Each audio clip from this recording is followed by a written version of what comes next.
So the clock is ticking for the Giants and Saquon Barkley to get a long-term deal done because the deadline for this to happen is July 17th, which is now only 4 days away.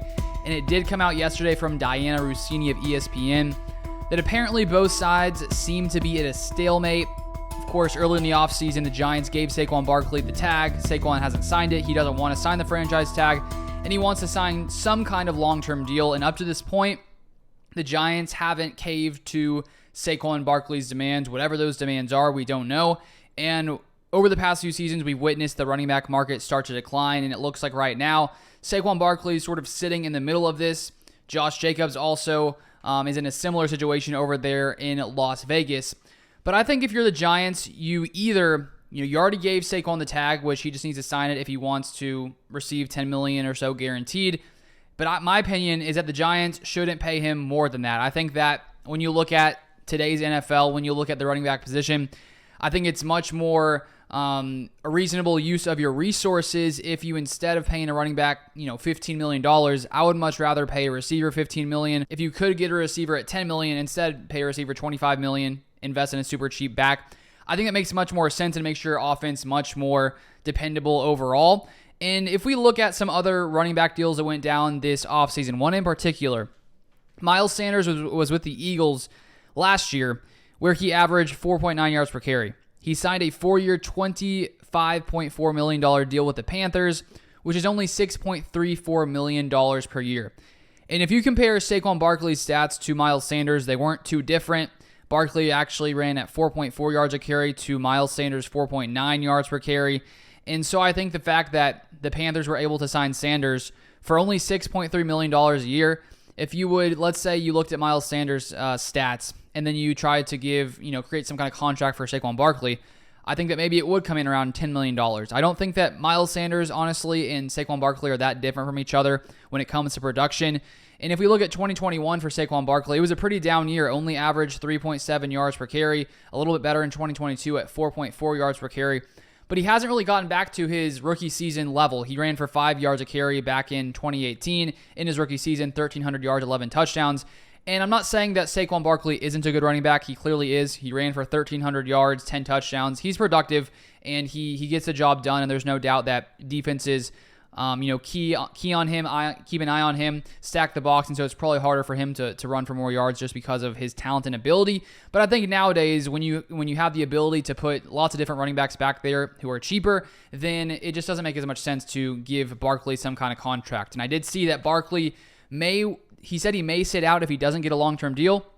The thing is, I don't think that Barkley has any kind of leverage, because if you're the Giants, you're okay paying him $10 million because they're willing to give him the franchise tag. But outside of that, I think that Barkley has much more to lose not playing in 2023 than the Giants have to lose. They could just fill someone else in for him, Matt Breida. Sure, he's not as talented as Saquon Barkley overall, but honestly, when you look at production, yards per carry, I'm pretty sure Breida is actually slightly more than Saquon Barkley in his career. And so I think that Barkley has the most to lose in this situation. We look back to Le'Veon Bell with the Steelers back in the day, declines the franchise tag, misses out on $15 or so million, misses that season, comes back and slowly starts to decline.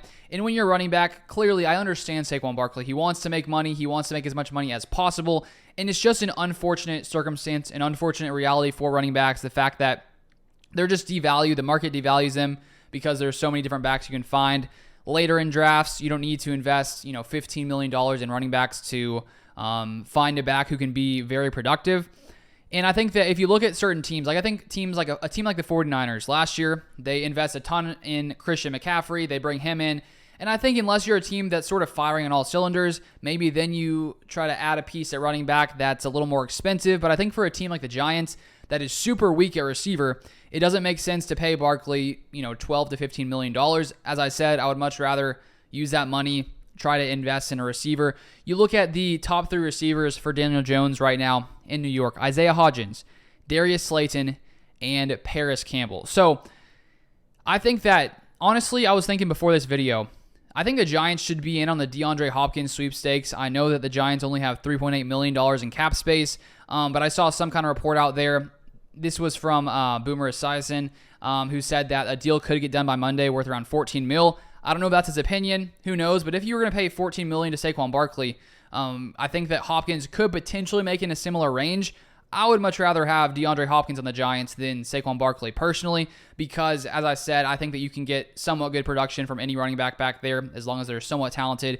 And I think that if you just looked at Hopkins with the Giants versus Barkley with the Giants, I think that would really take Daniel Jones' game to another level, because Daniel Jones played really good last year, enough to get a 4-year, $160 million contract this offseason, and he hasn't really had much to work with whatsoever at receiver. So if I were the Giants, I don't even know why they wouldn't have an eye on DeAndre Hopkins if they were willing to maybe pay a guy $14 million. Why not? I think that makes lots of sense. So overall, I don't think the Giants should pay Saquon Barkley. I understand the franchise tag paying him $10 million. He is, like a face of the franchise. So you do have that aspect of it. And there's no doubt he's productive, but I think that you can get production, maybe not quite as much production from a Matt Breida, but I think that the difference in value from, let's say, Saquon Barkley to Matt Breida is much smaller than, let's say, from DeAndre Hopkins to Darius Slayton. I think that Hopkins would take this offense to a different level, where Saquon Barkley definitely raises the level of this team, but I think the money would be much better spent at the wide receiver position. But that is my thoughts. If you want to stay up to date with all things NFL, feel free to subscribe. I also dropped an NFL podcast earlier today if you want to check that out. I filmed it with my friend earlier. I'll leave that linked in the comments section. We talk Packers, Cowboys, sleeper teams in the NFL, all that kind of stuff. So I'll try to link it here or in the description. But thank you so much for watching, and I'll see you guys next time.